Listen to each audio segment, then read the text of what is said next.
One day, Prophet Muhammad explained the Islamic paradise to his followers. Quran, Surah Ad-Duhan, verses 51 to 54. Lo, those men who kept their duty will be in a place secure amid gardens and water springs, attired in silk and silk embroidery, facing one another. Even so it will be, and we shall wed them unto houris, fair ones with wide, lovely eyes. Surely for the God-fearing awaits a place of security, gardens and vineyards, and maidens of swelling breasts, like of age, and a cup overflowing. Will we get married in paradise, O Rasul Allah? Yes, indeed. The smallest reward for the people of paradise is an abode where there are 80,000 servants and 72 wife or houris. How can we have intimacy with so many wives, O Rasulullah? That's a good question. Oh, of course we can. In paradise, a Muslim will be given the strength of 100 person. The man will be able to have physical intimacy with 100 virgins in one day. They are in an infatuated state with their husbands. Haven't you ever seen a she-camel in heat? She is like that. The inhabitants of paradise today are busy in their rejoicing. Busy doing what, O Rasulullah? You will be busy deflowering virgins in paradise. How can we be sure that we will go to heaven, O Rasulullah? If you are martyred in jihad, then you will definitely go to heaven. Quran, Surah At-Tawbah, verse 111. Allah has indeed purchased from the believers their lives and wealth in exchange for paradise. They fight in the cause of Allah and kill or be killed. What if I don't die as a martyr? Then your fate in the afterlife will be determined by your good amal. Quran, Surah Al-A'raf, verse 8. The weighing on that day will be just. As for those whose scale will be heavy with good deeds, only they will be successful. But all of you will have to go through the hellfire. Quran, Surah Maryam, verse 71-72. There is none of you who will not pass over hell. This is a decree your Lord must fulfill. Then we will deliver those who are devout, leaving the wrongdoers there on their knees. Oh, that is so scary and uncertain. In that case, let us fight the infidels for the cause of Allah. If we die, we will go to heaven to meet the houris. If we live, we can enjoy the female captives and loots of war. The example of a mujahid in Allah's cause, and Allah knows better who really strives in his cause, is like a person who fasts and prays continuously. Allah guarantees that he will admit the mujahid in his cause into paradise if he is killed. Otherwise he will return him to his home safely with rewards and war booty.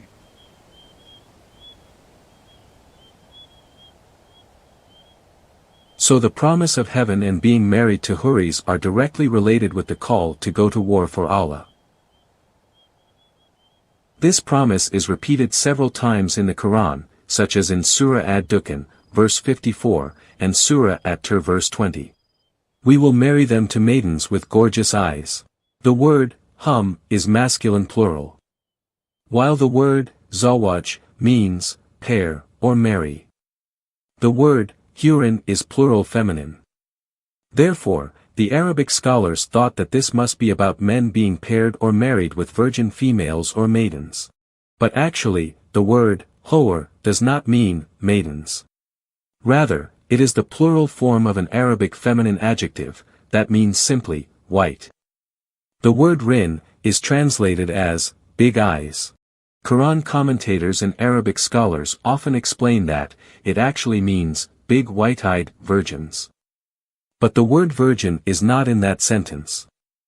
So the sentence is understood as, and we will marry them with ones with big, white eyes. This is strange, because creatures with big white eyes usually are blind or have some health issues. For instance, in the Quran, it is also said of Jacob that from all his crying over his son Joseph, his eyes become white, in Surah Yusuf, verse 84. Christoph Luxemburg explained that the Arabic meaning of the verse does not make sense, both grammatically and semantically. Luxemburg argues that the Quran was not originally written exclusively in Arabic but in a mixture with Syro-Aramaic, the dominant spoken and written language in the Arabian Peninsula through the 8th century. Therefore, he examined the real meaning of the verse by comparing it with Syro-Aramaic words and consonants. In Aramaic, the word, hoor, can mean, grapes. The word, in Aramaic means, crystal or transparent. The meaning of these words in Aramaic is, under crystalline grapes. The Arab translators added the rasm or diacritical marks later, and this caused misinterpretations about the real meaning of the sentence.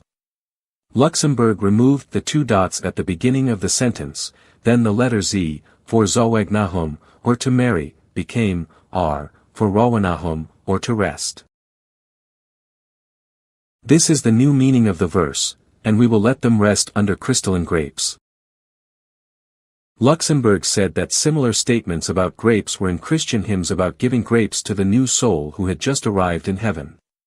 He said that the exact source of information came from the Christian hymn originating from the 4th century CE, titled, In Heaven, written by Saint Ephraim the Syrian, which refers to heavenly grapes. Luxemburg explained that because the Syriac word used by Saint Ephraim for grapes was feminine, the Quran scholars mistakenly thought that the Quranic verse was related to having marriages in heaven.